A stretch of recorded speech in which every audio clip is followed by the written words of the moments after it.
Yes, greetings. This is Professor Della Welch again, and we're looking at Module 2 or Week 2, and we're looking at the theories and ideologies of political science. We look again at Aristotle. The important thing about Aristotle, he did not like extremes. He felt the virtue was in the middle. And Aristotle said that extreme democracies, pure oligarchies, or tyrannies can develop from communities that possess too much, so they're extreme having too much, or being at the extreme on the other end, having too little. Aristotle thought that the virtue occurred in the middle, and the best communities would be formed of the middle class. Next we look at Hobbes, Locke, L-O-C-K-E, and Rousseau, R-O-U-S-S-E-A-U. They would likely agree that the state exists to serve the will of the people. The idea of a social contract is that the individuals join and stay in a civil society. The social contract, some of my students say, is it a written out contract?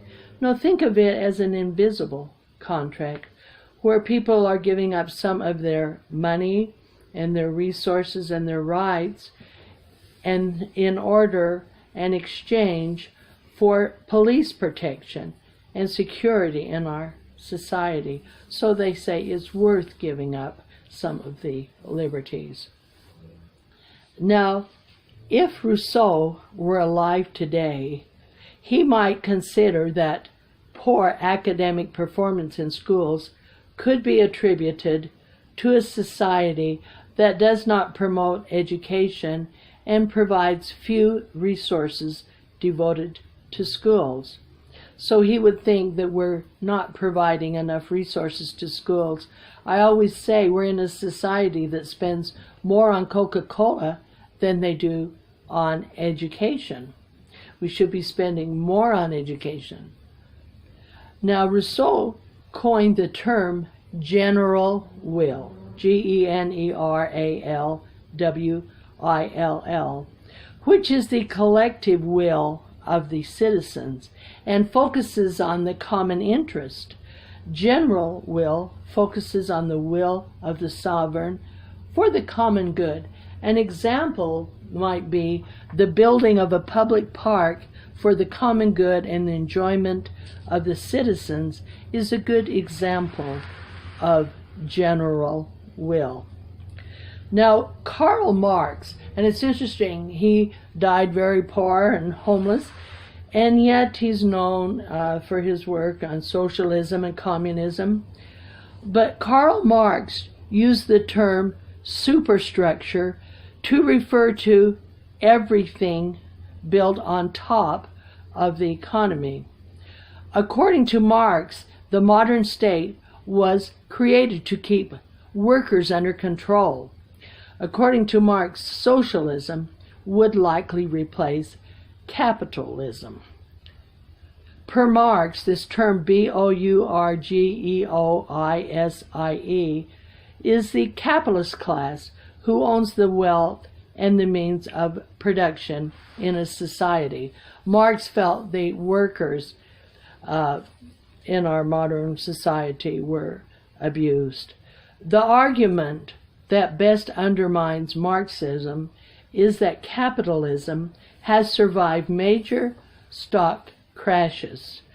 Remember the prior stock crashes where we had people jumping out of buildings? Well, capitalism has survived that, and that would be of great surprise to Karl Marx. Adam Smith, if you studied economics, you would read a great deal about him. He originally was very closely associated with classical liberalism. Now his views are promoted by conservatives. He wrote the famous book, the wealth of nations. He gave the famous example how you can take a bar of steel and you can use it for making pins and get the most value out of it. But the political science modernly from American conservatives takes the economic views from Adam Smith and the social views from a person named Edmund Burke, B-U-R-K-E. Modern conservatives are resolute in their beliefs that markets are fair, but Adam Smith acknowledged himself that markets could be unfair. Edmund Burke is best known for classic conservatism.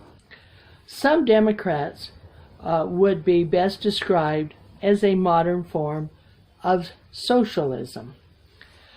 There's also another famous name, Thomas Hill Green. He might agree that unions are necessary to protect workers against business owners.